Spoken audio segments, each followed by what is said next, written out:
అమ్మ ఉదయం లేచి తన పాపటయందు సింధూరాన్ని అలంకారం చేసుకుంటే స్వామి హనుమ ప్రశ్నించారు, ఎందుకు పాపటయందు సింధూరమును అలంకరించుకున్నామని అడిగారు. అయితే అమ్మంది, పాపటయందు సింధూరమును అలంకరించుకోవడం చేత భర్తకి దీర్ఘాయుర్దాయం కలుగుతుంది, ఆ అభ్యున్నతిని కోరుకుని నేను సింధూరాన్ని అలదుకున్నాను అంది. ఎంత పరవశం! తనని తాను నమ్ముకున్న స్వామి కదా, ఆ రామచంద్రమూర్తి దీర్ఘాయుర్దాయంతో ఉండాలి, సర్వకాలములయందు రామచంద్రమూర్తి యొక్క రక్షణ తనకి లభించాలని కోరుకున్నటువంటి మహాభక్తుడు హనుమ.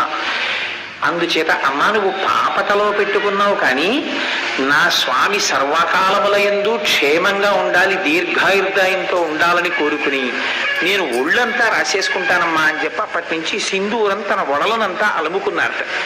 అందుకని సింధూరంతో అర్చన చేస్తే ఆయన పరమ ప్రీతిని పొందుతారు అని